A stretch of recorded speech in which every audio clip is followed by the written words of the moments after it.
Hello, hello, critical thinkers. Hope all is well. I am Fred. Thank you for coming today. If you have a moment, feel free to put where you're from in the chat. I see we got Doc from Southern California. Doc, thank you for coming. I believe I've seen you before. Thank you. Okay. So,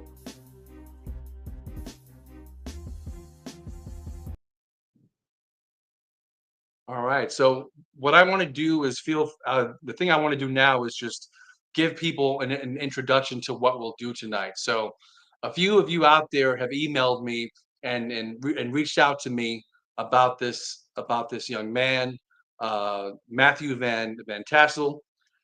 He's a gentleman that has a story to tell. He's a gentleman that's been out there protesting, advocating for incarcerated individuals.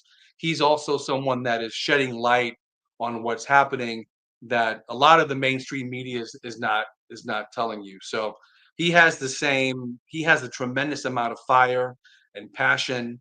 And I wanted to bring this guy up for us to have a conversation, for him to tell you about his background, his experience, and to get his feedback on what's happening in current events. What's his comments on correctional officers striking, comments on the Robert Brooks case. So I'm going to bring him up to the stage, and if everyone can give him a warm welcome by putting a thumbs up in the chat, that'll be greatly appreciated. Matt, are you there? I'm here. What's up, everybody? Awesome, awesome. So, by the way, we have Sean from Port St. Lucie, Florida, a fellow Florida person. We got La Flaca from Staten Island, Strong Island, New York, and we got Luke's wife from upstate New York. Thank you for coming. So, Matt, why don't you tell everyone who you are, your background, and tell us about your story a little bit. So my name is Matt. I'm from Catskill, New York. I grew up in a crazy household. It was severely traumatic in a multitude of ways. I had a very abusive alcoholic father. They couldn't keep his hands to himself, and he was a extremely angry man. At a young age, my mom ended up leaving him when I was probably about 10 or 11 because the abuse was just too bad. We was going to battered women's shelters, crazy things, trying to hide from this man.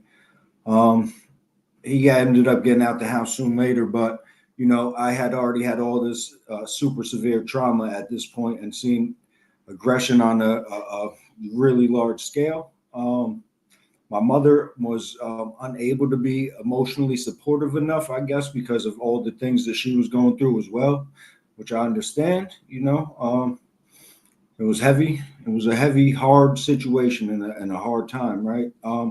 So from there, at a young age, I started drinking and getting high, trying to deal with the things that I was experiencing, trying to navigate these hurts. It was hard. Around the age of 13, I was already messing around, and the law was already involved in my life or whatever, causing some type of ruckus in town, fighting somebody, or having some type of aggressive action, or just being obnoxious, really. So I ended up on a PINS petition because I couldn't get that together, and I was getting a little bit of trouble in school, and I was smoking weed. That turned into probation rather quickly.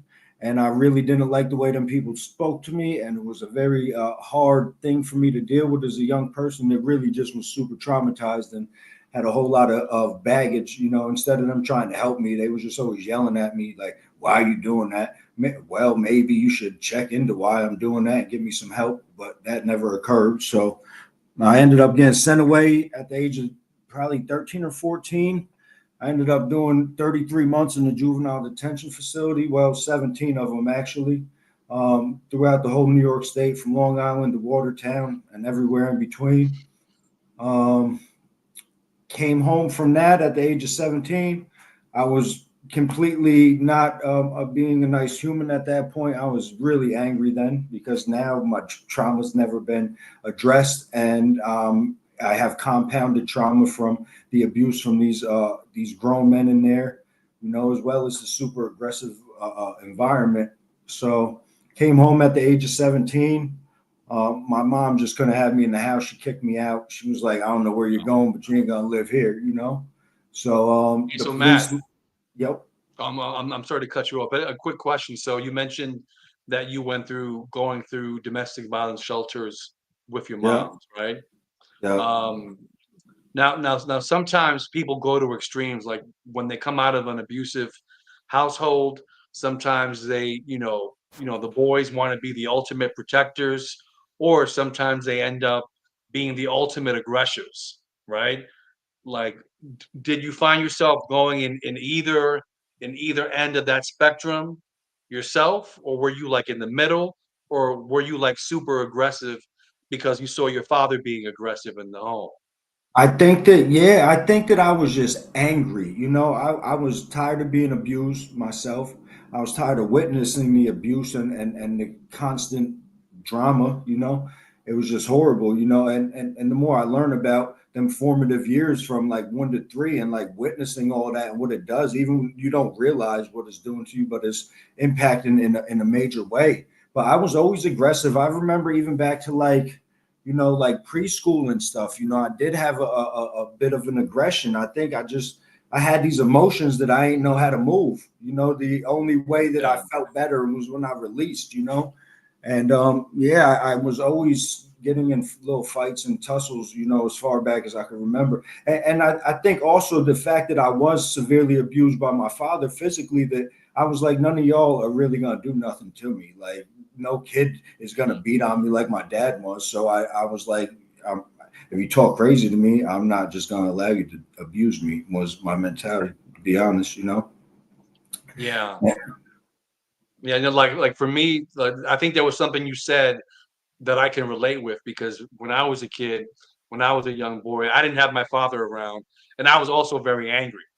And like, being 5 years old in kindergarten, the things I would do would be like to flip desk over of kids. I would get into fights at 5 years old, and people didn't really understand, why that was happening. And like, no one put two and two together and said, "Hey, listen, his father's not around. He has no one to discipline him." So Mm, mm. Yeah, yeah. you So know, go. I feel like they never ask the why. Still, you know, I go and do all these Hmm. school presentations. I've been to a multitude of schools now, and my conversation with the adults is, y'all asking these kids why. Y'all are mad at them for vaping in school, right? Y'all are mad at them for coming to school high. Any of you checking in, like, yo, is there something going on at home that we may could assist in, trying to find you a resource to help you with, or, you know, checking in with Yeah, the behaviors? You know, I feel like it's just lacking. You know, people don't, they just check the behaviors of bad behavior instead of yeah, really looking into the causes of the behavior, you know. yeah. And I think for me, a lot of our conversation later is going to be going into the why. Like, why Mm. are specific things happening? Because if you look at the media, they're talking about very superficial things, and no one's going into like the cancer, like the underlining issues. Sure. You know, Yeah, you know what I mean? it's all surface. Nobody wants to get into the It's nitty all gritty with surface. it, you It's all know. surface, because once you start getting into the sort of like the milk and potatoes of it, it's stuff that's ugly. And the thing is, I don't have to tell you about ugly, because you've been there, and that will come out later, right? So, but anyway, go back to what you were saying. You were talking about your childhood, So and yeah, you said you. at 17, I had came home from that 33 months in the group home, and I knew how to bid at that point. I didn't know how to live in the real world. I've been jailing for the last 3 years in this, you know, it's kid jail. I don't care what they say. Them places is jail on, they just on a younger level is really the reality, you Yeah, know. So I came home and I just had a nasty attitude, to be quite honest with you. I was very strict as to what I was going to allow around me. And my mom was like, you can't be here with that. You got to go. You know, I was disrespectful as hell, and she was like, "You got to get out." So she had the police come and get me. They dropped me off on Main Street in Catskill with a big ass duffel bag. Luckily, one of my friend's moms ended up seeing me. She was like, "What are you doing?" I was like, "Well, I don't know, trying to find somewhere to sleep, I guess." And she let me live with her for a little bit, but then, you know, I was still a little bit unruly. Nothing. I'm not doing nothing to fix all this stuff internally. I'm not getting no counseling, no therapy, nothing's happening. You know what I'm saying? They didn't set me up with no aftercare plan. When I came home from that juvenile facility, they sent me home and that was it. You know, like whatever. Like I ain't just experienced hell for the last 3 years and have all kinds of assaults on officers. I had so many. It was just a really bad time. So anyway, they kicked me out. Now I'm out there and I'm just running the streets. She kicks me out too because I just couldn't stay there no more. It was I wore my welcome out. You know what I mean? And I understand it was time to go. So after I left there, though, it really got bad. I was literally homeless. So I started robbing. Caught a robbery case. My mom ended up turning me in for the robbery case. Actually, a couple months, like a month later after I did it, she felt like I would have been safer in jail than outside of jail. I guess I don't know what her thoughts were, but yeah. So I ended up going to jail. Did a 6.5 for that. Came home after 4 months or whatever. I did 6 months in jail. Would have been 5 years felony probation, but I only ended up doing 4 months out of it on good time or whatever. I came home. I was home for 2 months, 1 week, and 1 day, and I ended up. I hit somebody in the face with a hammer. I ain't even gonna lie. I hit somebody in the face with a hammer at a woods party, and caused some pretty severe trauma to his face. I ain't kill him. The man's alive. He's doing good now, I guess. I don't know really, but he's okay. I didn't kill the man. So long story short, they end up giving me 10 years in prison for that. I ended up doing 8 years and 3 months out of that 10 years. Lost good time, went to the box, all that. I mean, we'll get into that later. Yeah. But Yeah, no, it's funny because I was just about to ask you into your segue into upstate prisons, but the thing I want to do very quickly before before I go to my next question, I just want to acknowledge some of the people on. We have Wesley, who is a continual viewer. Thank you, Wesley. He says, "Salute, fellas. I'm checking in from Long Island, New York, aka Strong Island, NY. Is Wu Tang still around or no? Is that from the '90s? That's a long time ago. Wu Tang. that's Staten Island, man. You got it confused. He's from Oh Strong no, Island. He from is he, it wasn't Strong Island? Is Staten Island? Is that? Oh, you know what? Oh man, I'm sorry, man. This tells you he, how old I am and how disconnected I am to the culture. So Long Island, Strong Island. My back. I'm sorry. I thought it was Staten Island. Okay. that them Staten Island people don't really like to be from Staten Island for some reason it seems. So No. I just had to defend my man. I was out there in Long Island before. It's a nice spot. I like it out there, y'all. What's up, Oh Wesley? wow. Welcome. Let's see who else we got. We got World Pigeons. Is this white boy from Coxsackie? Yeah, I'm Is from that somebody Catskill, you but yeah, know? but I did pull up to the Coxsackie prison. That's why I went to their little rally and said what I needed to say. Okay. We got Michelle White saying, "I'm from Syracuse, New York, and proud of Matthew's courage and advocacy during this dock strike. Thank you." Appreciate that. Thank you. Yeah. We got World Pigeons again. I have a video of a guy going hard on the I guess COs striking at Groveland. Is that you, Matt? Matt? No, that's not me. I'm glad they did. I'm glad somebody said something. Whoever that is, that's my people. Where you at? We need to get together. Yeah. Then we have Michelle White, Pigeon, World Pigeons. Yes, this is a man who advocated at Coxsackie Correctional Facility. We got World Pigeons again. I have a video that needs to go viral. We got Chauncey from Troy, New York. That's my guy. We And was in don't the can worry. together. That's my ex Oh bunkie. yeah. You know what I'm saying? He's here. Holla at me, bro. We got World Pigeons again. ROC.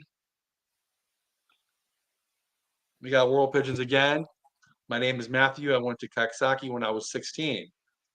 Okay, so you're saying World Pigeons that your name is actually Matthew, and you went to Coxsackie when you were 16 years old? Do they send individuals that young? Absolutely. Yeah. I mean, now they've got Brookwood. I don't know. The age might have. Nah, yeah, there is 16-year-olds actually still there. Yeah, absolutely. Wow. I was only 18 when Okay. I went there. Okay. So I think Matt, I think World Pigeons is saying that you are his doppelganger because he's saying this guy looks just like me.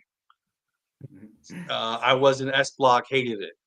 Okay. Word, me All too. right. I want to go ahead and jump into some more questions about you, Matt, and learn more about. So maybe if you can talk about your incarceration experience. You kind of spoke about what led up to it. So maybe walk us through how that was like for you and what you experienced. Oh man, it was horrible. Like when you first go up north the first time, it's crazy. I went to downstate correctional. They make you shave everything. It's completely humiliating. You walking around. First, they make you shave everything, right? And then they make you put all this delicer on you, right? And then they tell you to go and take a shower. The shower is absolutely the coldest. They don't do it no more. They got in trouble because somebody caught a heart attack. The shower was ice cold, so you freezing in it. And then you gotta go walk around in front of all these people butt ass naked. And it's completely embarrassing and humiliating. But before all that, as soon as you get there, they put you on, they make you kneel on this bench, bang your head all into the wall, act like whole psychos for no reason. We just come into prison. They sentenced us here, so we got to come and do some time.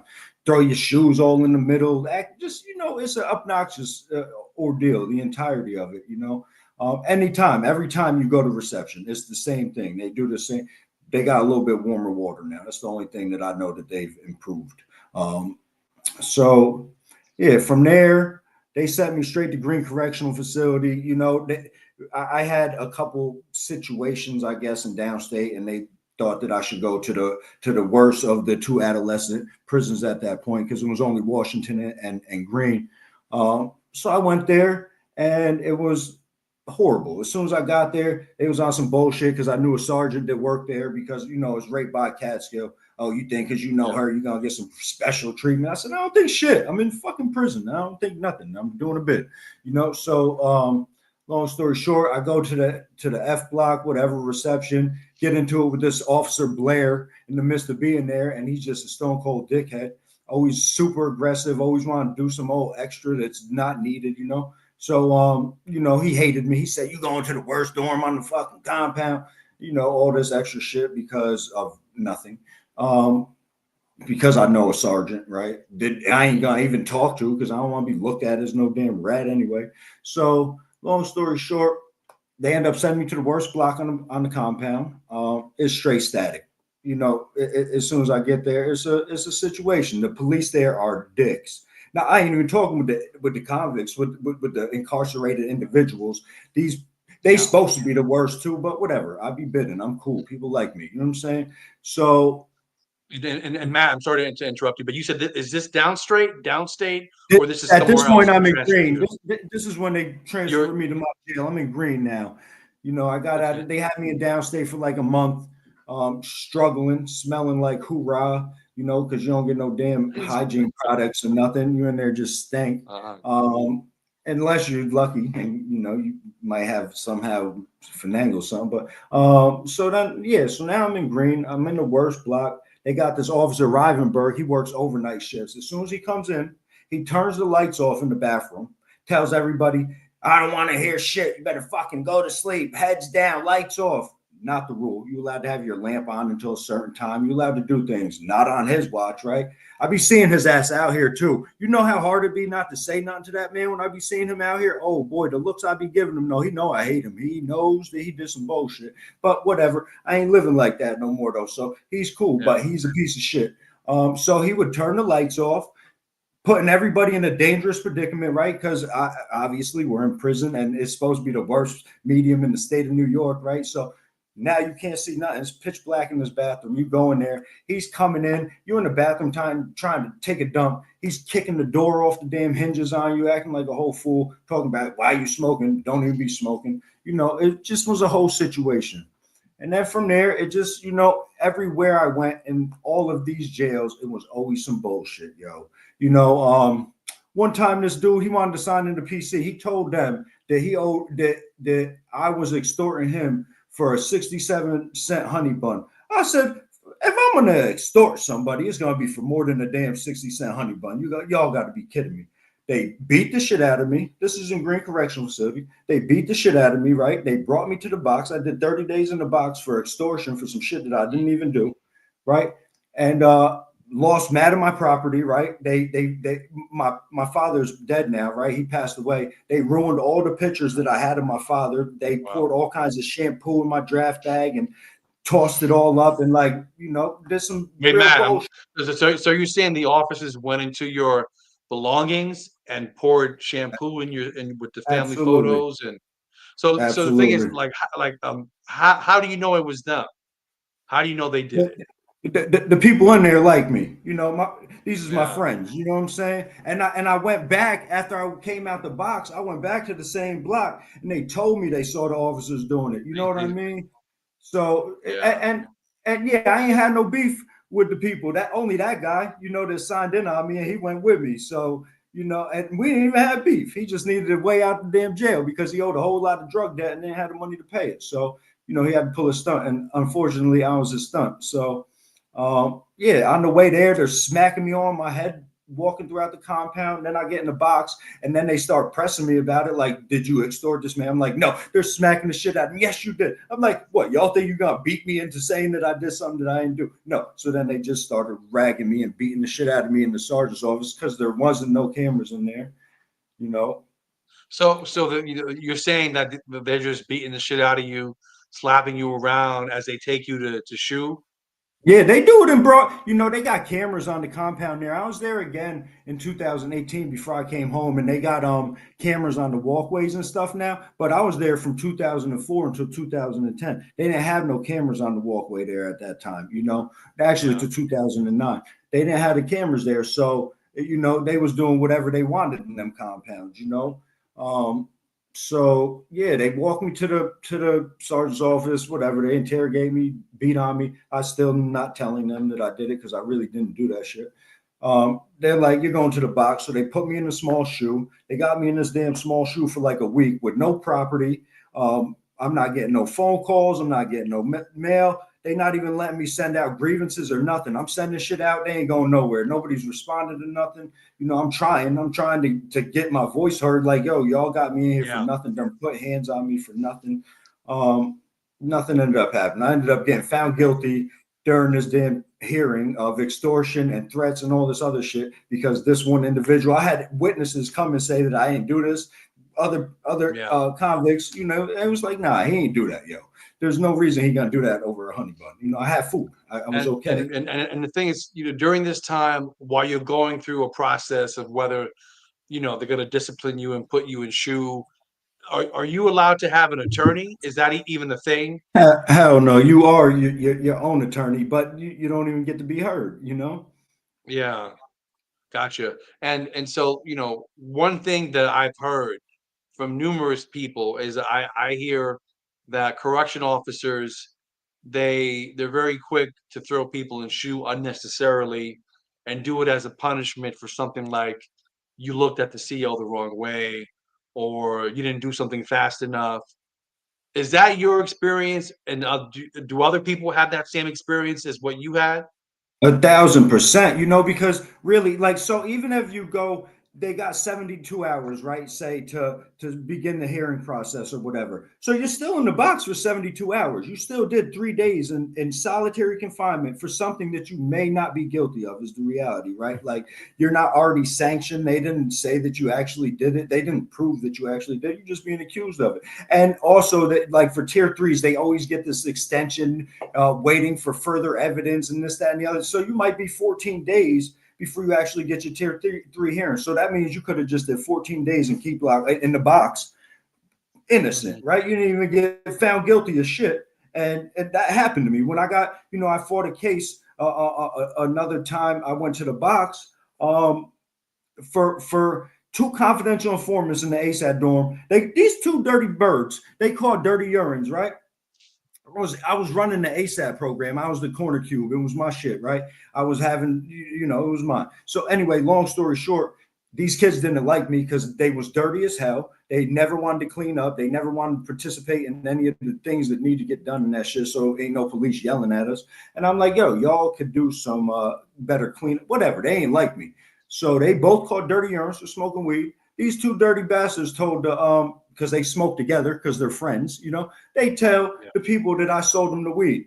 They never had, I didn't have a disbursement form come to me. I didn't have no street to street they could prove. I didn't even know the person that the money had went to. They lived in a whole nother place. Like I have no connections at all. These stupid mother flowers still found me guilty of a tier 3 and gave me a year in the box for nothing.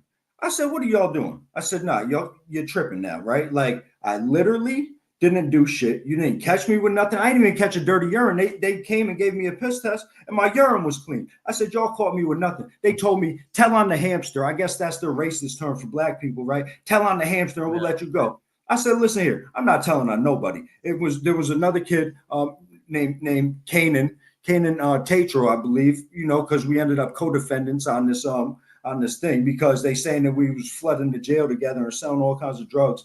Wasn't true. I wasn't doing shit. I was almost done with my bid. I was about to come home. I was at the end of the bid, waiting to get my good time and come home. I was in ASAP trying to do the damn right thing. I wasn't gonna, after all that time, I'm gonna start doing some silly shit. So long story short, um, they end up sending me to the box. End up doing all that damn time in the box, tortured me in that shit. I lost 40 pounds in 4 months. I ate everything, every single scrap of food they gave me. I ate. My bunkie was giving me shit that he didn't eat. I was eating the nasty ass liver and like fucking yakisobe and all this nasty ass turkey tetrazzini and shit I won't even never touch again in my life. I was eating all of it. Still, I lost 40 pounds in 4 months because the portions upstate box does you dirty. We counted the cornflakes one morning. It was 16 cornflakes they gave us. How the hell grown ass men eating 16 cornflakes with a little bit of milk? You know what I'm saying? Yeah. It was horrible. You know, refusing every time I would sign up for the barber shop, right? The barber would come, they would never call on my gate. 4 months, yo, my shit was looking disgusting, yo. By the time I got out that shit and went to Bear Hill, people was like, yo, you look like you aged 20 years, bro. I looked horrible. Like, you know what that does to a person's self-esteem? You gotta see all these nurses, you seeing a bunch of real civilian people, and this is how you looking out here. That shit how you feeling, tore up inside. You know, you only showered at that point, they was only giving us 2-3 showers a week, you know. Little ass hour of rec where you go out into this little rec pen. It ain't even really rec. They open the back door, you go and spin in another little circle, an encaged circle out back. You don't get no damn sun, you know. It was completely torturous, yo.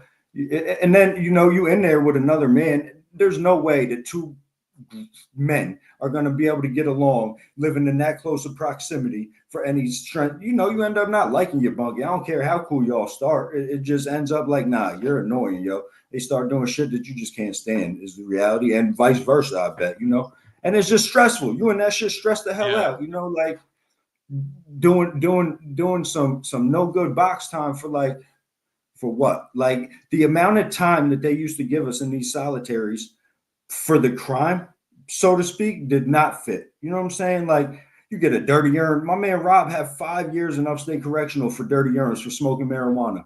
That's obsessive. He needs help. That man has a problem. There's something that needs to be addressed. If that man it has that much of a difficulty not smoking weed, like what the hell?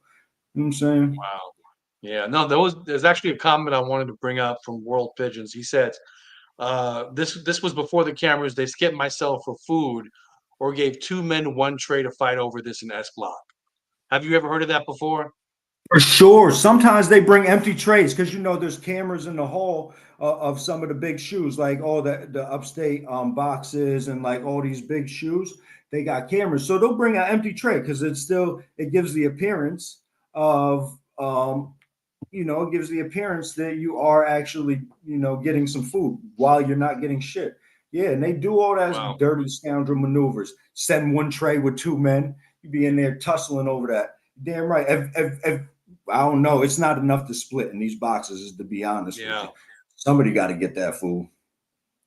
Wow. We got a comment real quick. Danny, that's my bestie finally speaking his truth.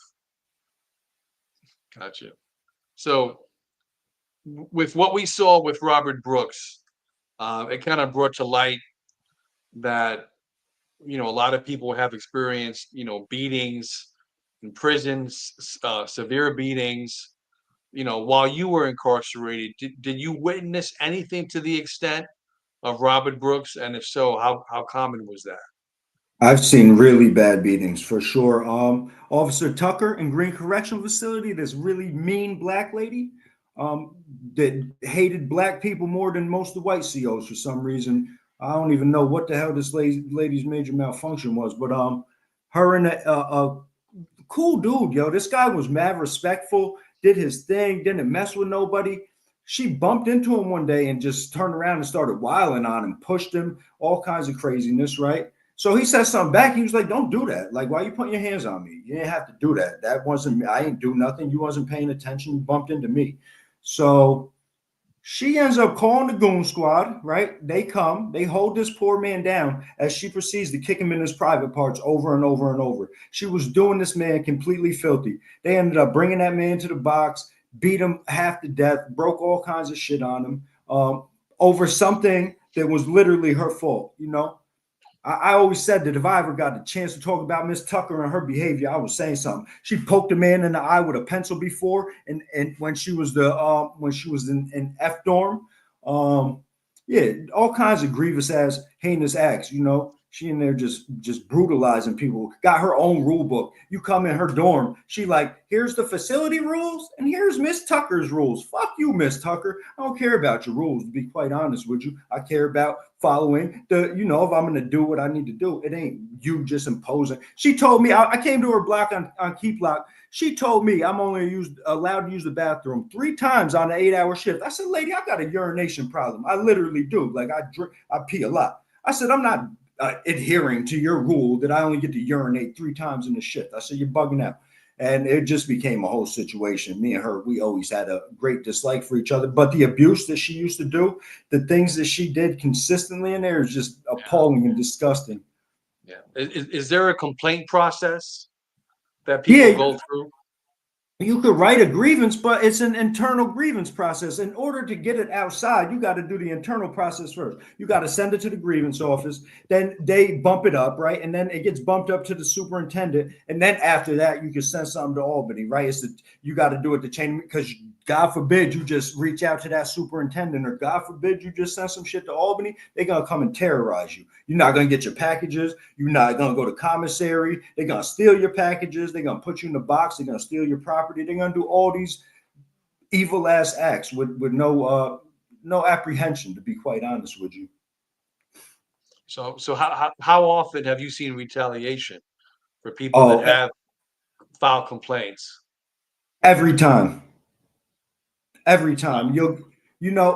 There was this dude named Tony Grievance when I was in there. That man, he might have had the most grievance written in the world. He was in every single prison in New York State because of it. They bounced that man around everywhere he went because he had something to say. He did not like the treatment and the behavior, and he was going to speak about it. Tony Grievance, they hated that man, yo. I respected it.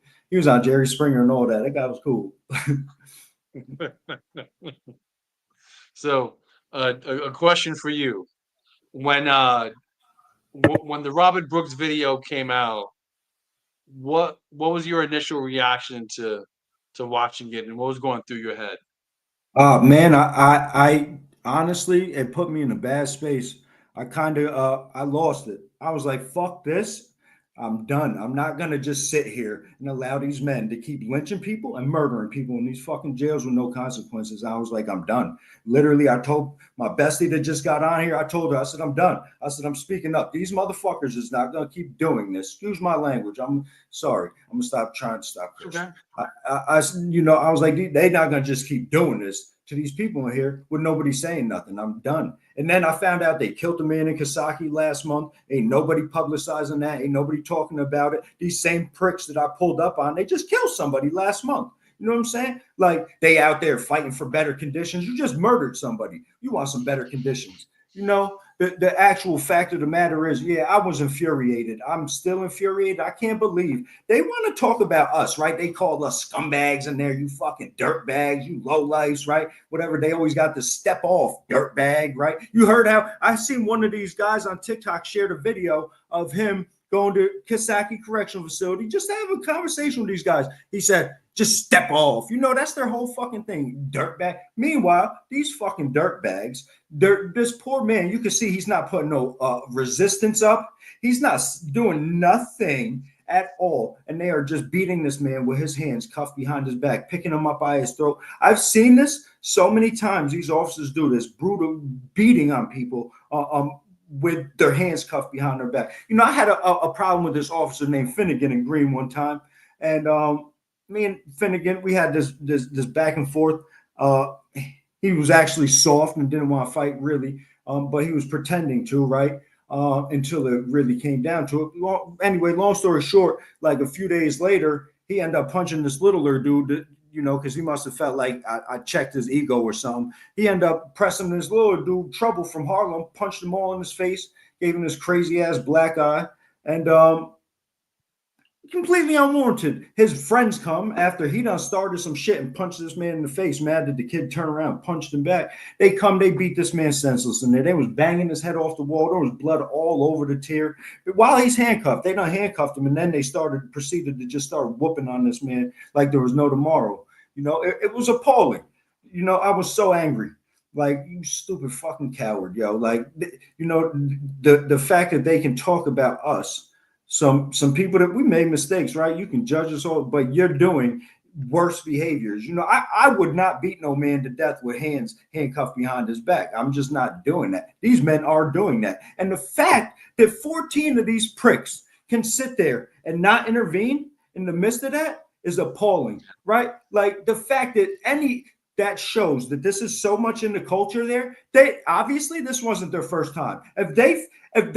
How they get these 14 men, they so hard up to find people to work, right? How they got 14 people to respond to one man that ain't being aggressive at all. That man wasn't putting up no fight. That man wasn't doing shit. I don't care what he did in the other facility to get there. He wasn't doing nothing. They had the entire body cam from his entrance to the time they murdered him, and he didn't do nothing wrong. I feel so bad for Robert Brooks and his family, yo. Like, I'm gonna continue to do this until they stop doing the bullshit that they do and they hold these people accountable. I'm gonna continue to make noise. They're gonna get mad. They're gonna get tired of me. They're already mad. That same day that I went and did that little thing at Kasaki, right? I went to the YMCA that night. It's like 2 minutes from that prison. And I'm going in, I'm looking at my phone. Some lady's like, "What are you watching yourself on the news?" I was like, "Actually, I am." She was like, "Good job." Not really. Dude, the looks I was getting in there that night was horrible. These people acted like they wanted to jump me. You know, when I pulled up, let's talk about that for 1 second. When I pulled up to that jail, see, they don't highlight this either. As soon as I pulled up there, I wasn't doing nothing at first. I pulled up, some officer was like, "Keep it moving." I said, "You're not a cop. I don't need to listen to you." I said, "Matter of fact, now I'm parking." So now I park the vehicle, and then they all come trying to force me to move my vehicle. They're not the police. They're literally blocking half of the road on 9W in Kasaki, like they own the damn road. I was like, I'm not going nowhere. So long story short, I end up getting out of the vehicle because some dude came. He was a cool reporter. I actually just had a 40-minute interview with him this morning. He came over. He was like, "You got something to say?" I said, "Absolutely." Started going there. I said, "Matter of fact, I had to get out the car. I need to talk for real." I wanted every one of these 200 officers, and I want to highlight that too. There was 200 of these men there when I pulled up, right? Every one of them needed to hear what I said, yo. So I made them all hear what I had to say, you know, but they don't show a lot of the videos, not showing how they rushed me as soon as I got out the car and acted like they was going to jump me until they probably realized, "Oh shit, there's mad news cameras here. We better not put our hands on this man." And, you know, So yep. What did you say to the officers? You said you came out the car, they rushed you. What did you When I want the got, officers to hear?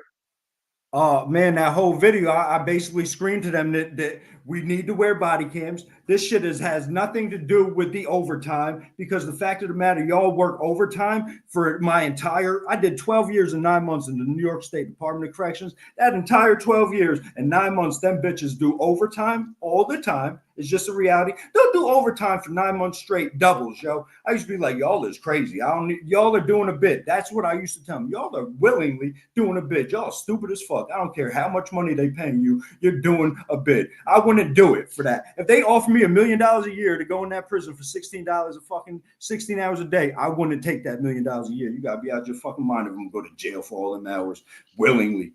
So anyway, long story short, man, I'm sorry. I'm a little worked up right now. Go ahead. No, no. Listen, listen. That's cool. Don't worry about it. Don't worry about it. So you were talking about body cameras, right? So, Body cameras. Yeah, I brought up the body cameras. I told them the real fact is, and like Kathy Hochul said, this isn't about the money. We gave you all an extra $6,500 sign on. We gave you an extra $1,000 hazard pay. We've appeased everything your union has asked about. She says, so what is this really about? And that's what I want to know. What is this really about? It doesn't have nothing to do with them wanting more money or wanting to work less hours. Let's be honest. Do you know what these people was driving? I should have took a picture, a video of all the vehicles that was parked out of there. These people driving yeah, $70,000 trucks, $80,000 trucks. I just looked up the rates that these people are making. One of the officers that's in one of the pictures from this rally, this prick they call 24/7 from Green Correctional Facility, because he'd be popping on people 24/7, right? I just looked up his salary. This bitch makes $90,000 a year, yo. For what? What are you doing working so hard that you deserve $90,000 a year? Y'all sit on your asses. Y'all go beat people up when you feel like you want to beat people up, and you sit on your asses and you go beat people up when you want to beat people up. What the hell are they doing to deserve all that damn money? Nothing is the reality, yeah. yo. There was a news story that I covered recently in which there were, you know, officers having a quote unquote information session outside of Riverview Correctional, and basically they were talking about not wanting to wear body cameras because the guy was saying that they'll be afraid to do their job if they have the body cameras on. So my that whole thing shocked me because for me, like for example, if you're NYPD or if you're any kind of police officer, you have a body cam that protects you as the officer from someone saying this person attacked me. Instead, you have footage of someone attacking you as a police officer. So it boggles the mind why some correction officers don't want body cams. It bugs me out. I was in Yeah, Riverview. I'm gonna tell you why. I was in that jail. I did my last bid there. I did it 3 years and 4 months in that raggedy ass prison. I'm gonna tell you why, because they're abusive as shit in there. As soon as I got there, gang intelligence came and ran down on me. Miss L, forget her damn real name, came, ran down, threatening me, talking about you ain't gonna bring your bullshit to our facility. I'm like, lady, what the fuck you talking about? I just came here. I'm chilling. Like I ain't even doing nothing. No, we know about you. I'm like, you don't know shit. I didn't do nothing. I'm literally fresh up. I didn't do shit. So anyway, right after I got there, somebody ended up dying, right? So Crush, the CERT team come in, and these 200 fucking demons come in marching throughout the facility in these crazy ass outfits, literally marching. They march two by two with these crazy ass outfits and these shields and all this other obnoxious ass shit, huge canisters. They're all these big ass men too, like just coming in on demon time, literally tossing the block like crazy from here to there. But the officers there are dickheads. There's an officer, Officer Johnson there. Let me tell you about this man. One day I went up to him. I said, officer, can I please have a roll of tissue paper? Because they ain't selling on commissary. He said, no, you get 2 rolls every 2 weeks. I said, dude, I don't have toilet paper. I'm telling you, I need to use the bathroom when I don't have toilet paper. Step the fuck off. I said, step the fuck off, bro. I said, I'm not leaving. I said, you know what? I got a trick for you. There was a fan. You know, they got them big ass circular fans up. He had that shit propped up with a roll of toilet paper. I went and took that motherfucking roll of toilet paper. You bet I did. He said, that's it. You're fucking done. I said, whatever you got to do, you do, boss. I don't give a fuck. So, you know, they call all the people, come down and act like fucking demons with me, got me in the room, tossing me up and shit over because I need some toilet paper. Let's put that into focus. I didn't do shit, but ask this fat bastard for a roll of toilet paper. wow, wow. Let's jump to a couple of the comments really quick, and then we'll come back. We got Chauncey. My bro's very sincere, and his growth is outstanding. But he's really genuine and heart great. We got Michelle White saying, "I'd like to connect Matthew with the Center for Community Alternatives Advocates in order to be a strong voice in meeting with other New York State legislators." Um, So yeah, if you want to, I guess, Michelle, what you can do is email me, and then I'll give you Matt's information, if that's okay. Uh, La Flaca said, Tiago, yes, Matthew, thank you. World Pigeons, World Pigeons. Yes, I'm Matthew. I was there. World Pigeon says, I went to Elmira in 2004. I was in Greed in 2004 to 2007. That shit was horrible. Them years. That was some of the worst years Green ever seen. I'll tell you. Wow. We have J2. The worst block in Green back in the day was J2 or K2. It was horrible. I was in both of them joints. Wow. Yeah, I Michelle see White says, Sing my Sing. husband. My Yeah, bad. Sing Sing. I was just gonna No, it's acknowledge okay. that. Yeah, I see two people just died there. They, a 36-year-old man and a 67-year-old man or whatever. Just yesterday. Wow. That's a little bit of a coinkydink, if you ask me. Why these men is out there standing on the block striking, refusing to go to work. You know. Yeah.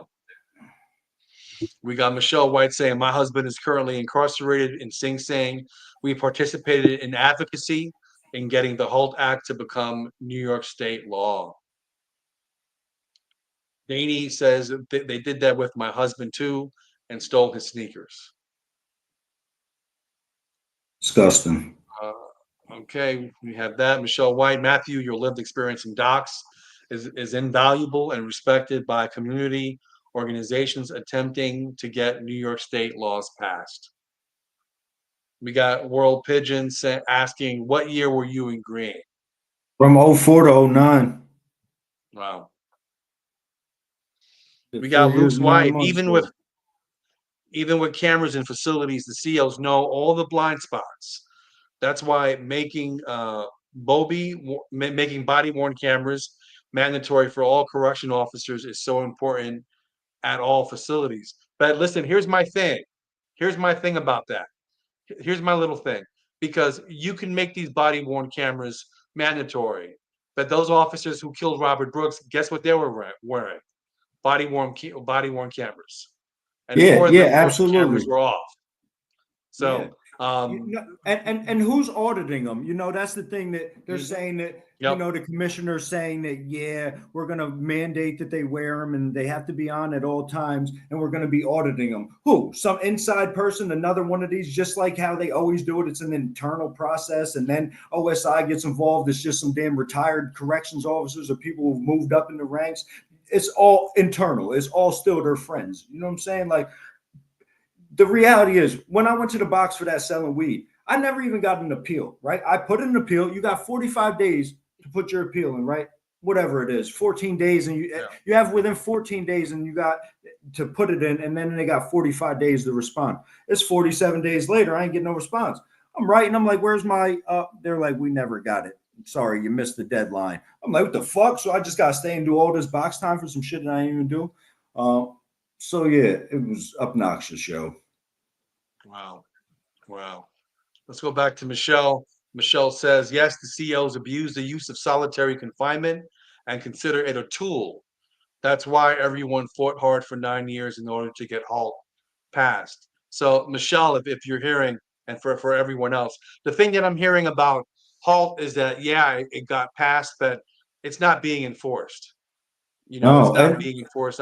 I'm hearing about watchdog groups going into facilities and finding all these violations of HALT. So again, I think it goes back, Matt, to what you're saying, is that who's going to audit the auditors?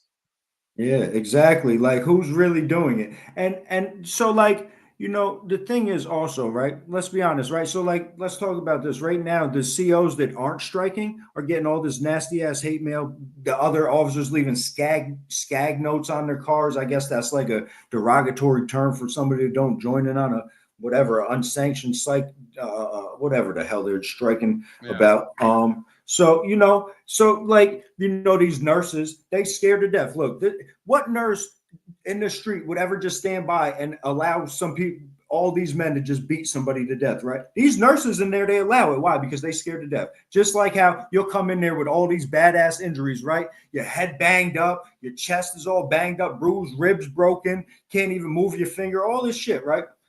Nurse be like, I don't see any wounds consistent with any trauma. You motherfucker, you don't see nothing consistent with any trauma, huh? Nothing occurred. Meanwhile, I got an eye that can't open, a lip that's triple the size. Like, what you mean there's no consist? Because they're also scared to death. This is how dangerous these officers are, and this is how scary these officers are. Yeah. Their own colleagues are scared to death. You ever hear officers standing up against the abuse? Because there's some of them that don't engage in it, but like I keep saying, if you sit by and allow the abuse, you're a partaker in the abuse, right? These officers, these other civilians, all these people that witness the shit and don't say nothing about it, they are just as guilty as the people committing the acts, right? That's how they treat us out here. If you go and kill somebody and I know you did it and I don't say nothing, they can charge my ass for not helping them to solve the crime, right? If they find out that I have evidence and know of, right? So why are these people able to get away with everything? And then let's talk about this.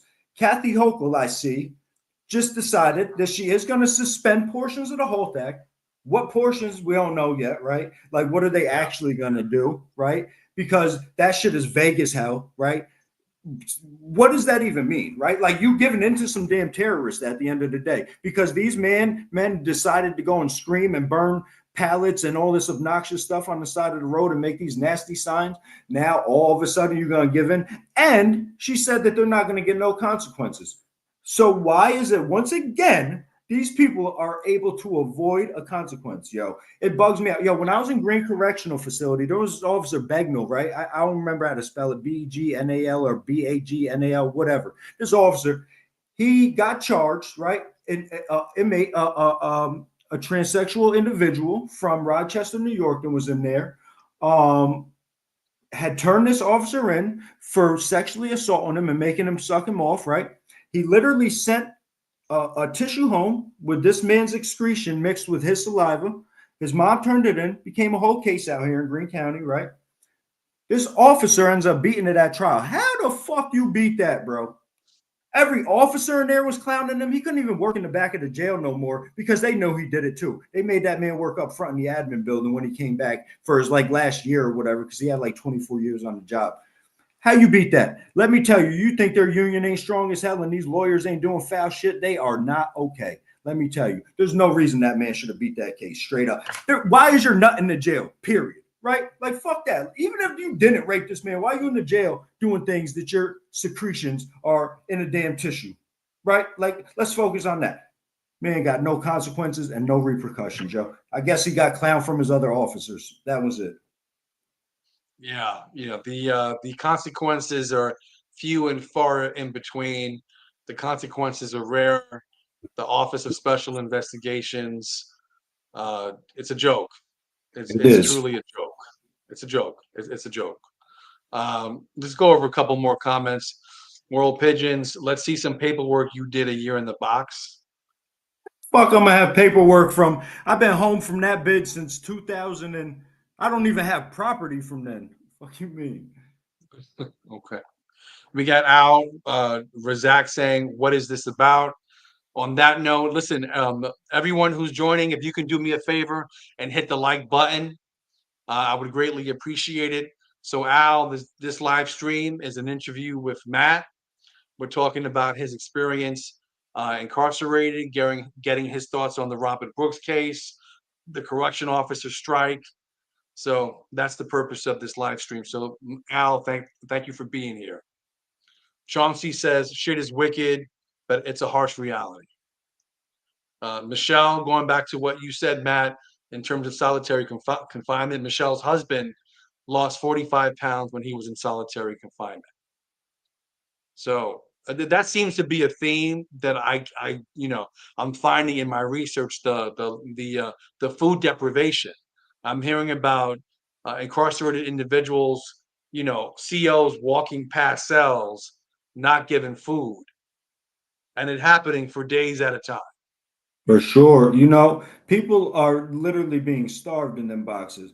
That's why we need them body cams. And more so than just need them, we need to know that an outside agency is monitoring these body cameras on a daily basis, right? Because Yeah. if there's however many in Green Correctional Facility, maybe there's 400 officers that work in the night, right? Who's monitoring 400 different cameras nightly? Let's be honest about it, right? So Yeah. so Son and L Block, right, can do what he does and possibly maybe not be seen, right? So it's like really just like this situation where they thought that they weren't being seen, right? it's only us hoping that actually things come to light that actually occur even on the body camera, because they were still doing bullshit with the body camera on, so they must not really be scared of the body camera, really, right? Yeah. It's disgusting. Mm. Chauncey says the only rehabilitation that one achieves is through self, yet most mentally ill due to the lack of ability to withstand the physical and mental abuse. Wow. Yeah, you know, Any me when me and him. Oh, go ahead, read that comment. no, no, no, go ahead. Uh, Kate, Michaela, You and want to Allie. read it? Okay, cool. Just was saying that Danielle, Kate, Michaela, and Allie tuned in. They here listening. Awesome, awesome. We got Bridget. Hello, Critical Conversations. I'm glad to hear from you tonight, Bridget. I'm glad you're here. I'm gonna keep doing live streams. I'm gonna keep doing videos to make sure people are aware of what's happening. We got Thomas from Rochester, New York. Chauncey again. Meds become the dependency as it gets pushed due to inability to cope with inhumane treatment. Yeah. I had to get on psych meds and that shit. I ain't gonna lie. For like 4 years, I was like, after I was halfway through that long ass stretch, man, after the boxes and going to Bear Hill and all this other fucking horrible, that's another horrible jail. Bear Hill, they beat on me in there. You know why they beat me up in that jail? I came from upstate correctional facility to there, and they asked me aliases or whatever when I'm going through the little check-in process, and the sergeants are like, "What's your alias?" I'm like, "I don't got none. I'm not just gonna tell him my nickname and shit." You know what I'm saying? I'm not doing that for what. So they end up seeing a click that somebody had wrote on the back of the click like, "Yo, Castle, it was good seeing you," or whatever the hell they wrote. You know what I'm saying? So the sergeant was like, "I thought you didn't have no nickname." I said, "I don't." He said, "You're fucking lying." He said, "Your nickname's Castle." They just started ringing me. I'm like, "For what the fuck is this about, y'all? Because I didn't give you a nickname, I deserve to get hands and feet put on me?" Absolutely. That's how they welcomed me to that no good ass jail. And then they sent me all the way in the back to M2. It's a whole forever walk to the chow hall and dangerous as hell. Because these COs are just rowdy and reckless up there. They're just nasty men. Setting people up. There was a CO. Literally, his name was Cantop. That's what everybody called him. This evil piece of shit. We actually got into it. I went to Mount McGregor the night before I went to Mount McGregor. Me and that man got into it because he went in my food bag in the fridge and took some of my food. I said, "What the fuck you think you're doing? You're not taking my food." He said, "I'm gonna do what I want. I'll set you up with a candle." I said, "You will do what, brother?" I said, "You dirty bitch." Thank God they had got me out of there the next day, because actually Bear Hill got in trouble because 2 people died. One man, this guy, he stubbed his toe, right? He caught gangrene in his toe. That shit ended up traveling from running the track there. They had a dirt track out there. Ended up running up his leg. He ended up getting amputated, and ended up dying. Another man, right before he was going home, was coughing blood for a few days. Young kid. They wasn't giving him no medal. The day before he went home, man, he ended up dying. He had 2 kids out there and all that, yo. This man died because of their medical maltreatment, right? So they ended up shutting down the medical department in Bear Hill when I was there. That's how I ended up in Mount McGregor, because I was on psych meds. So I couldn't be in a jail that didn't have whatever the fuck. They lost their psych meds rights after these incidences. And they shot me down in Mount McGregor. That jail was a piece of shit too. They wasn't it wasn't violent or aggressive or none of that shit, but the COs wasn't kind. Some of them were. There was like 1 or 2 that was all right there, but there wasn't nothing there. We had, luckily, the people in there, the incarcerated individuals, we thought we need to do something. So we started teaching the 7 habits of highly effective people to each other, emotional intelligence, started doing things. We like, hold on, we got to utilize this space and do something with it, right? Because they're not really trying to make it so that we don't return to this shit, right? That's not their actual goal. That's why they got these watered down ass programs. Alcohol and substance abuse treatment. Meanwhile, you ain't doing shit but watching a priest from 1960 talking about alcohol addiction. Who the fuck in here is relating to that man? Is the reality. Nobody, right? Like everybody's tuning out to that. And then, all of the programs are bullshit. That's why that's why New York State has one of the highest recidivism rates in the whole entire country, because this raggedy ass state doesn't rehabilitate people. That's not their focus. Their focus is being punitive. Their focus is not restorative at all. They're not thinking, hold on, these people are actually going to return to society one day, because most people do come home, right? Not too many. There's a lot of people doing life, way too many for my liking, but a majority of people are coming home. They're not thinking, let's try to rehabilitate these people, right? Like, hold on, Yeah. let's think about this, right? He's obviously, they got some trauma. They might have some aggressive behaviors. Let's give them some actual programs instead of just checking off some shit on the list. You know, ASAT was created by people in prison, for people in prison, right? These pricks You said decided ASAP? I'm sorry. ASAT, ASAT. That's And that means what? What is ASAP? alcohol and substance abuse treatment. That's their Okay. program in there. That's Yeah. like their little program. But it really doesn't do nothing. You know, you do 6 months in there and they're just super mean to you in there. You do one thing wrong, you got to live out of a bag and all this other whack shit that they do to you. You know, I actually I maxed out on my first time in prison. I lost all my good time because of these people. They wouldn't let me back into the ASAP program because I had more than 3 negative dismissals. One of them was for when they said I was selling drugs because I was in the ASAP program. Another one, this senior counselor Mahar from Green Correctional Facility came to the dorm one day screaming and hollering at me, and I stood up for myself. And they kicked me out of ASAP because I stood up for myself, because I'm supposed to let this man scream and holler at me for some reason. I don't know why. And then I had another negative dismissal for, I don't know, I can't even remember what the other one was for, but that shit caused me to max out. So they use it in a way to harm the people instead of to help the people. Because now if you can't complete that, you're not going to make your CR, right? You're not going to make your release date, your early release date, because you didn't comply with programs. Meanwhile, that shit, we created that shit for us. We wanted to help each other. We didn't want y'all to take what we thought and utilize that to harm the people. It's not what it was intended for. Mm. So Matt, how does someone who doesn't have a drug issue go to prison and end up having a drug issue? Oh How man, is the that trauma possible? in there.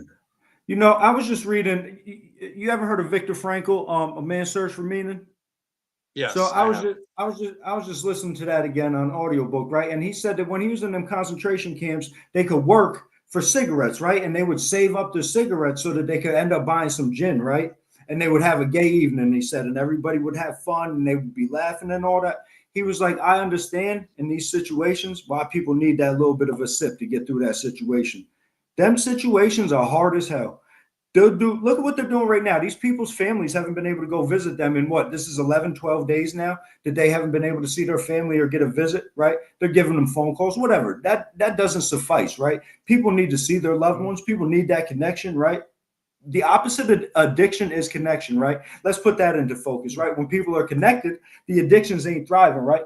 They separate all the connections that will keep you from engaging in these unhealthy behaviors, is the reality, right? So the reality, when you go there, and every day is hard as hell, right? They don't do things that you really feel like you're serving a purpose. They used to have like the farm where you could like milk the cows and all that. And they used to have the puppy program in Fishkill, which was cool. You got a little puppy you're training. They used to have some things that were okay. Like it would have you feeling a sense of purpose. They got rid of all that. You know, now they got a couple of industry jobs, like making core craft shit that they sell on the street for increased rates and pay these men pennies. You know what I'm saying? They have you in there working for literally nothing, making things that they're making real profits off of out here is the reality. Look at Wow. Corecraft. Just see them trucks going up and down all over the highway. This is all stuff these people in prison are making that they're selling for profit. You know what I'm saying? It ain't Mm. just for the people in there. They clothe us with it too, right? They make the CO uniforms, but they're also selling it in the street. So Matt, 4 years from now, what do you want to be known for in terms of this advocacy? I want to be known for making that change where they don't suspend portions of this HALT Act, where they continuously understand. Like, Senator Salazar said, no, we do not want to take away the HALT in New York State because it is torture, right? Bottom line, solitary confinement is torture. This lady just said this. There's a post with her saying that. That's her comment. It is torture. You should not. What is it doing to reform men to put them in a box where you don't get no programs, right? You're not getting no materials to help you to get in a better space and a better state. You're in there Yeah. stressed the hell out. They withhold your property, right? Your visits are from behind a thing while you're still handcuffed and shackled the entire time during your visit. You can move up in levels and then eventually you go out. But regardless, it's Mm. inhumane as hell. You know what I'm saying? Um, Do you I believe in get. zero solitary confinement, or it should be capped, or zero solitary confinement? I think they should do zero solitary confinement. They got to figure another way to handle people. That shit is not effective, right? You're increasing the trauma. There needs to be another way, right? If people are that aggressive and they're hurting themselves or whatever, right? Then they put them in a maximum security facility and they keep them in the cell, right? For whatever, But to put them in these long-term ass keep locks, right? No, they should still be getting regular recreation. They should still be getting to be able to go around and jive and live life. Like, it's not going to stop them, right? Because eventually they're going to get out the box. What, they just going to box them forever? No, be humane and let them people. Now they're going to be even more aggressive, more angry, got increased trauma from the officers probably putting their hands on them. They beat the shit out of you in them boxes. You can't, as soon as they come in, they're supposed to record it immediately, but they know how to do the blind spots and they know how to be in that corner. And the camera accidentally went to that corner and they're beating on him over there for a minute, So the reality is nothing beneficial is coming from them boxes.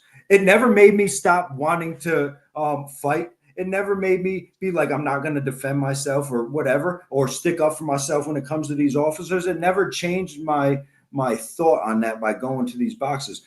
Most of the people that go to the boxes continually, right? So obviously it's not effective in a punishment for people who are committing things that they consider heinous acts. And let's be honest, it's a prison. People are going to fight. Like, right? It's just the reality, right? There's a bunch of you think that you could put 2,000 men in one space and everybody's going to get along all day. No, it's not the reality. In the street, if you enclose 2,000 men out here all day, every day, and that's all that it is, there's going to be some problems and some complications. It's just the reality, right?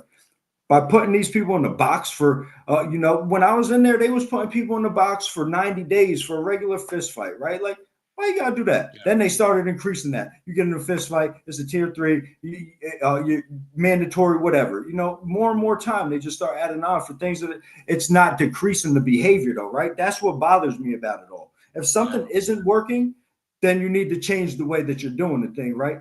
They need to be more restorative instead of punitive. It is not working at all. We see in society, right? When you encourage people to do good behaviors, right, and you give them an outlet to express emotions and you give them ways to deal with the things that they're experiencing, then there's success, right? When you don't give these outlets, when you try to lock a person and confine a person and take all materials, because you know how often you're supposed to have your books, you're supposed to have your writing utensils, you're supposed to have all, how many times I went to the box and didn't get none of that for an extended period of time? You're being there for a whole week before you actually get any books to read.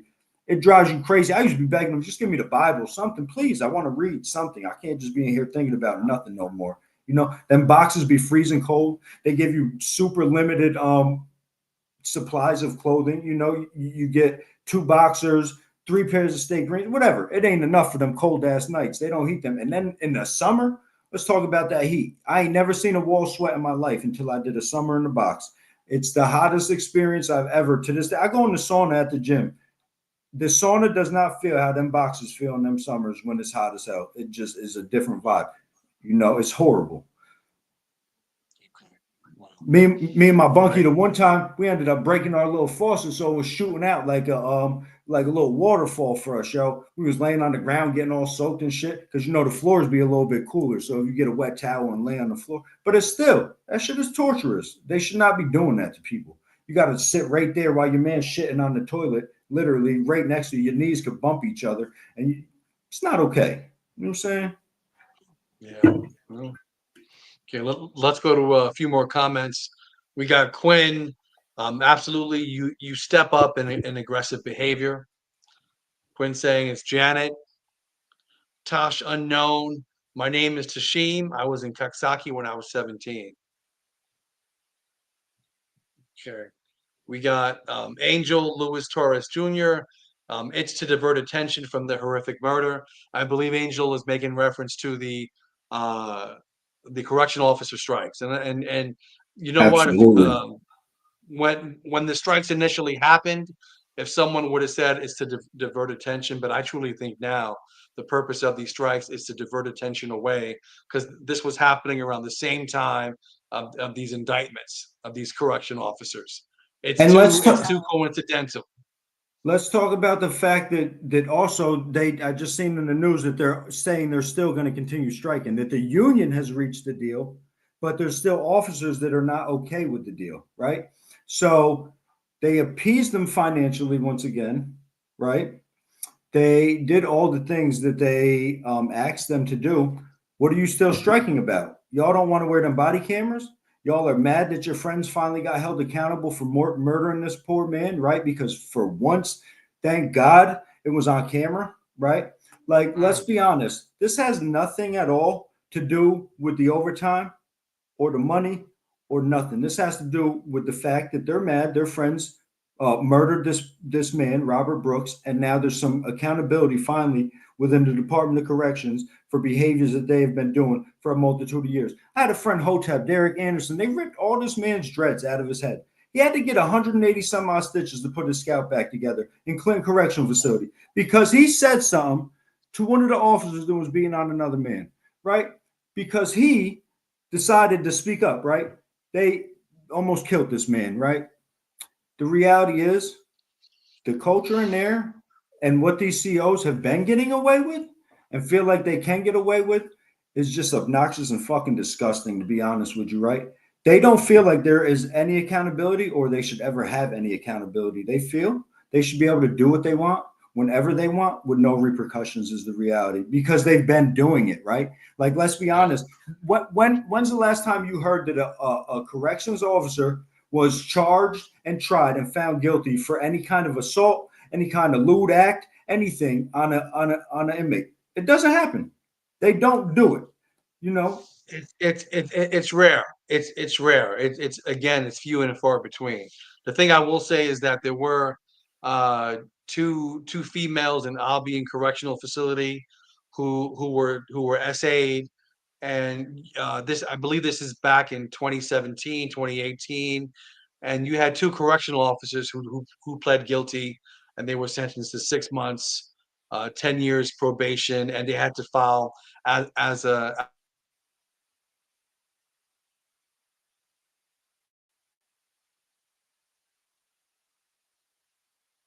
but that's few and far, in between. It doesn't yeah, happen often. and still look at the consequence: 6 months in jail and Yeah. some probation for literally abusing somebody, in that sense of a way. Like, are you kidding me?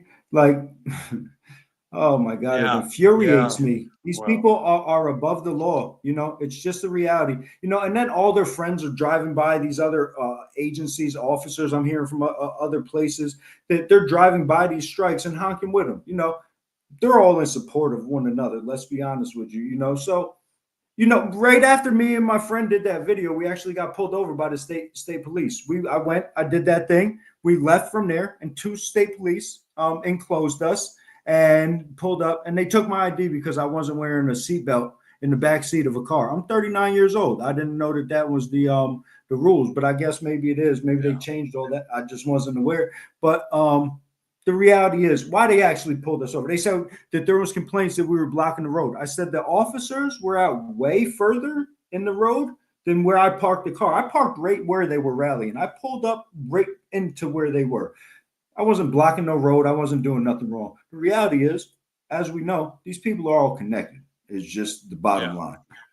And that's another thing. People are like, people are saying that I shouldn't have did that, this, that, and the other thing. I ain't been to prison in a little bit of time now, right? I came home in 2018. The fact that I put myself in danger and risk by pulling up to this thing to speak my voice, right? Because I knew it was a dangerous move. There was 200 of these scoundrels, right? They could have did all kinds of things to me there. Plus, I know that there's the aftermath, right? Like, I'm going to see these people out here at the gym. I'm going to see them in the town. I'm going to see them all over. I already been getting the dirty looks, right? Obviously, the stuff that I'm talking about and the things that I'm highlighting are an issue that really need to be focused on. And this is all these years since I've been home, 7 years now, and it's still occurring. Nothing is changing. Nothing is getting better. I have friends that are still in there. They're doing things to these poor people with their Ramadan right now because certain facilities aren't staffed enough to help them with their religious accommodations. Like, are you kidding me? It's because these officers want to go on strike over killing Robert Brooks is the bottom line, and because they do not want to wear body cameras. Long Yep. story short. Yeah. Yeah. Let's jump to a few more comments. Robin from Rochester, New York. Cheryl, cruel and unusual punishment, talking about solitary confinement. Angel says, I'm also toilet paper and soap traumatized. I feel insecure if I don't have 2 dozen of each. I lose sleep. I'll go get my supply right now and show you we on the same page, yo. Word. Oh boy. We got Loka saying, appreciate you for sharing your story. Cheryl says, no lies detected. Angel says, shared. Cheryl says, class action lawsuit. There are multiple civil lawsuits against docs. There's too many to name here. Danny saying this is true. It's not being enforced. It's still at the discretion of COs. I'm assuming Danny, you're referring to solitary confinement halt. Cheryl says the rights are being violated on a daily basis. Michelle White says New York State docs never implemented halt with fidelity. There's a class action lawsuit in process against docs as a result. Quinn says the world will not be destroyed by the evildoers, but those who just stand by and watch. I agree with you 1,000%. It's a shame. I think there's a saying, forgot where it's from, in terms of like evil will thrive when good men stand by and do nothing. So yeah. Loca saying Mangione is locked up with terrorism act charge, etc., and they want to put him to death. Robert Brooks murderers are out on bail walking around. That's correct. You have all 10 that have been indicted. The last gentleman who was out, David Kingsley, made bail. He bonded out recently, but as of now, yeah, they're all free. Sunset says, I wonder if any charge will even do time. So Matt, what is your prediction when everything's all said and done? Do you think any of these correction officers will be serving any time? I think that they may plead out to some real bullshit charge, something that's of no consequence, and if anything, a very light sentence. I don't see them getting no more than 3 years at best. But I could see a bunch of them being acquitted. To be honest, I think that Yeah. what may happen is they might find one or two guilty of some type of bullshit manslaughter and give them a super low charge for it. But I don't think there's going to be any real accountability for them taking a man's life. If I took a man's life, look, I hit somebody with a hammer. They gave me 10 years in prison, right, for hitting somebody with a hammer. He didn't die. He needed a little. He had a little bit of a facial injury and needed some help and stuff, but he didn't die, right? So they gave me 10 years for that. I bet you these men don't get nowhere near 10 years for murdering this man. It's just reality. Yeah. Unless we keep doing what we're doing, right? If we speak loud enough, if we keep showing up and showing out when they don't want us to, right? Did you see how that politician, Mark Molinaro, tried to silence me when I pulled up there? So that's the guy that kept telling me I might not want to be there. This might not be safe for me to be there. They got whole politicians knowing how dangerous they are. This guy is a Republican politician from New York State, right? Telling me I might not be safe there. It might not be a good idea for me to be here. Somebody's might do something to me because I came to speak. And they don't know that these officers are in there abusing people. And they don't know that these officers are heinous as hell. This Republican himself who's standing there talking about these people have families too. What about Robert Brooks? He had a family too, right? I seen that man's son on there. That man's son's ability to hold his composure. I respect that man on a whole different level, yo. Yeah. Do you imagine how hard that had to be? You had to sit there and watch these pricks that literally killed your father while he was handcuffed behind his back. Yo, it just is absurd to me. I'm heartbroken for that entire family, right? So Republican Molinaro, Mark, whatever the hell his name is, comes to me. He put his hand on me. He got all up in my personal space. He had 5 goons come rushing up with him, right? Because I want to come and talk. I didn't do nothing wrong at that point. I started raising my voice and escalating as a fucking PTSD response to these men rolling up on me. I remember how they used to roll up on me like that. Vantassel, get on the fucking wall, right? Now I'm holding the wall. You know how heavy a wall gets after about 5 minutes of having your feet out and your hands on that damn wall. You better not come off the wall though, because then they're gonna beat the shit out you. You better not come off the wall. And then they do this other trick in green where they make you, instead of palms on the wall, they make you put the top side of your hand on the wall. That's even harder. That wall gets heavy real quick when you do that, let me tell you. And then they'll kick your legs out, right? They get behind you and they kick your left leg, and then they kick your right leg, and then you're doing damn near a split. They telling you don't come off that wall or we're gonna fuck you up. Who ain't coming off the wall? Eventually you're gonna fall. Even if you don't turn around and try to defend yourself, you're gonna just fall, is the reality. They will not stop until they put you in a predicament to fuck you up, yo.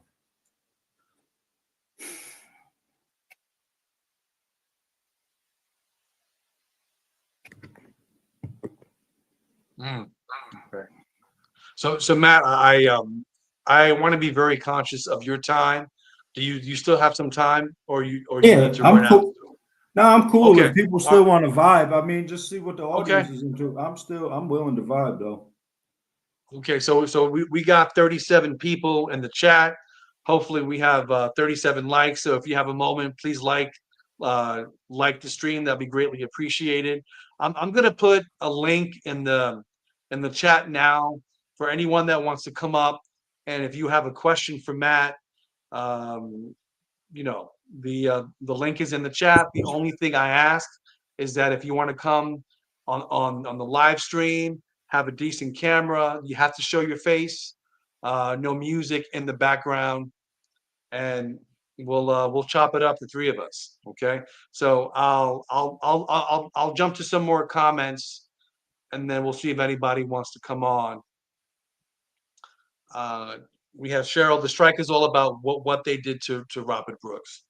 I I agree with you 1,000%. I think the strike is a deflection, and unfortunately, I think once the strike is over, I think the story of Robert Brooks, they will try to suppress it, and there won't be as much media attention. Not that the media was really covering this to begin with. I think the media has done a shitty job of covering like what's happening with Robert Brooks, and they're giving everyone involved a pass. I'm not seeing any hard questions. I'm not seeing William Fitzpatrick have any hard questions because I'm very disappointed with how he's been handling this special prosecution. But that's a whole other video. Locus says already have a few that got plea deals. Yeah, so as of now, I believe we have 2 to 3 defendants who got plea deals. Those plea deals have not been made public yet. Those plea deals will come out, and those correction officers will be testifying. Um, I see Tangle in the back. Tangle, I see you in the back, but I can't see you. So it looks like your camera's not on. So if you want to come on, please put on your camera so we can see your face, and then I'll bring you on. So we got Variant saying 100% Quinn. Angel says regular independent auditing. Yeah, it really boggles the mind how in all of my research you have people accused of crimes, you have docs investigators investigating their own employees. It doesn't make sense. It needs to be an outside person investigating abuses, investigating the beatings, and investigating murders. It's really bad. It's horrible. We got La Flaca saying, "I wonder why in the world isn't Miss Kathy having food sent to inmates right now? My inmate loves is in there hungry. They're only giving them bread and cheese twice a day." Horrible. We have Robin who said, my loved one is in Washington Correctional right now. Injustices are crazy right now. I've contacted the facility to be given differing information and complete runaround. Wow. Cheryl says cheese, bread, and potato. Oh, that a cop out sandwich. To Matthew, man, he's a real one. Continue shedding light on the darkness that exists. I support you. We got Variant saying critical conversations. Take a look at the Norway prison system when you get a chance. It's the way it should be here. I will definitely Yeah, take a look at they that. don't come back to jail. Them people, there's like a 15% recidivism rate, some super low shit, compared to us. They are more restorative. They got murderers that are in there, that are able to go out and do things. They start Yeah. restoring them to society. Like, Wow. Yeah. We got and by the way, Tangle, who's still in the back studio. I still can't see you. I'm not sure if you still want to come on. I'll give you 5 to 10 more seconds to put on your camera. If not, I'm gonna have to take you out of the studio. We got Al saying there's too much effing corruption in New York State docks. It's the corruption is immense, immense. Angel Lewis Torres Jr. says, Matt, get on more interviews. Matt, you have some work to do, man. You I'm got some work trying, to yo. do. I feel Angels, like that damn stance that I made, yo, that shit was, that's what, dude, I took all their highlight. They didn't get no more coverage that day. They wasn't talking about the strike. They was talking about the man that showed up to their strike and has something to say about the bullshit they doing in them facilities, right? Because I think that, it was the whole rhetoric that was in the favor of them. And some of these damn news stations like News Channel 10 out here, these pricks, they want to keep bleeping me out. Bleep, bleep, bleep, bleep, bleep. I ain't say not one curse word. It was this man Molinaro threatening me, and this is the part of the video that they want to have bleeping, bleeping, bleeping. And then they only showed limited portions. They didn't get none of the message I was really trying to get across. They just showed me yelling at the man, basically, and that was it. They ain't give none else what I needed to do. mm. We got Al saying, get those nurses, especially that Patricia Matos. They called her the queen of cover-ups. So what Al is referring to is the head nurse at Marcy Correctional Facility. It's funny because JB Nicholas, who's the head of the freelance. For those of you who haven't heard of the freelance, they are an amazing news source, boots on the ground reporting. Go check out the freelance news .org or .com. I will put a link in the description uh, later on. But JB Nicholas was doing a live stream with Duty Ron, and JB Nicholas said, quote, at Marcy, they had a cover up machine happening from the COs to the nurses. They all were covering up for each other for many, many years. We got Angel saying, that which does not kill us only makes us stronger. We got Al saying, thank you. We got La Flaca Santiago saying, preach it. You know, it, Angel, it really it really is a sad ass reality that these men are not really going to be prosecuted to the fullest extent of the law, regardless. Like, even if they do keep the second degree murder, right? It's going to always get dropped down. You never take the actual charge that you get, right? So it's going to get dropped down to a manslaughter of some sort, right? And then let's be honest, the judges that are going to be overseeing the case are going to be like they're law enforcement, right? They're all buddies regardless, right? And they're going to get some damn slap on the wrist. Meanwhile, they were able to literally brutally murder this poor man in plain daylight, yo. yeah. And then like focusing on these nurses though, it's customarily always been a problem. Like, how is the individuals coming in that really need medical treatment, like for real medical treatment, and y'all are just like, no, nothing occurred. It's obnoxious, right? And then this lady, this cover up queen, I hope that they do get her ass, because she makes a pledge, right? She takes an oath to not allow this kind of stuff to happen, right? That's part of Yeah. what she is called to do. They better get that ass. She been in there letting these men get beat on for all these years, talking about she ain't seen nothing. Yeah. Yeah. BJ Webbs, I pray for all incarcerated individuals. It's so sad that they abuse people so much. Luke's wife asked, where is Glenn Tromley? We don't know. He needs to be prosecuted. Tromley has a history. He's been named in other civil lawsuits.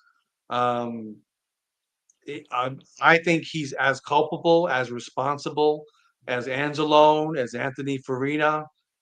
He's there. He allowed it to happen. He directed people. He needs to be in cuffs. But for all what we know, he might be someone that's plea bargain. I guess we'll find that out. BJ Webb says it really makes me angry how they abuse people in those places. Thomas Wyatt, the Brooks family needs to have debt prison closed down, corrupt prison. We have Michelle White saying the U.S. makes up 5% of the world's population, but 25% of the world's incarcerated population. La Flaca, I actually feel sorry for National Guards. They don't know how to deal with inmates. They don't know what to do. Yeah, Angel and saying, I bet you from what I hear that these COs are not being kind to them neither, right? Because what if they're not going to allow the abuses, probably, right? I can't see these men sitting by and letting you just beat on a man. So I guarantee you, if they say something to intervene or have a comment to the abuses that these people are doing in there, they're gonna have some shit too. There's no way that them men are having and women and people, period, are having a good experience with these COs because they're a damn gang. It's the biggest gang in the entire world, right? The blue people, the blue line fellers and fellas. So the reality is, they're all interconnected and it's all a whole lot of bullshit. And it's a fucking sad situation and we yeah, need some change. We need these yeah, politicians and these people to not allow the Department of Corrections to bully them into putting parts of the Holt Act on suspension and trying to make negotiations about there being no consequence for them having people in there dealing with these torturous ass conditions for the last 11, 12 days or whatever, not getting their medication like they needed, all of it, everything that it's entailed by them thinking that they should go and just scream on the side of the road because their friends murdered this man. yeah. So Matt, if people want to get a hold of you, where can they find you in terms of social media? So I'm on Facebook. Let me find it. I just started all these accounts, Joe, because I need to make some noise. So give me a second. I'll be right there. Um, No, that's okay. so Can I get people your TikTok? absolutely, yeah. So it's Okay. it's just it's just um it's just Matt Vantassel on there, and it's a picture of me on the when I did formerly incarcerated man joins doc site strike. It says, Okay. and then Okay. So nah, just give them two. Those is cool. Those are the okay. ones that I'm gonna try to be relevant on.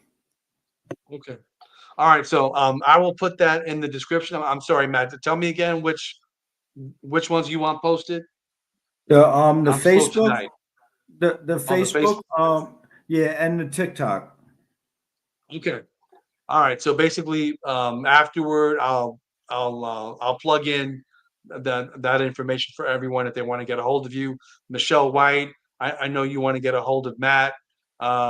If you want to reach out to me, I'll give you his email and his telephone number with Matt's permission, of course. For Right. sure, you can do So both. so Matt, any closing words? Anything you want to say before you head out, and then after that, I'll close us out. But so the floor is yours, and uh, yeah, talk to us before you go. I just want to say I really appreciate everybody joining in tonight. I know that everybody's time is extremely valuable, and I do appreciate that. And also I feel led to say a little prayer for Robert Brooks, if that's okay with you. You know, Absolutely. Go ahead. so Lord Father God, I just come before you humbled in spirit on this evening, Father God. Just thank you for this experience and this time with you, Lord. Lord Father God, we ask that you will come together in agreement with us at this time, Father God, and hold these officers accountable that have murdered Robert Brooks, Father God. And we also call for accountability in the midst of all the men and women in these facilities that are part of the abuse and stand by and allow the abuse, Father God.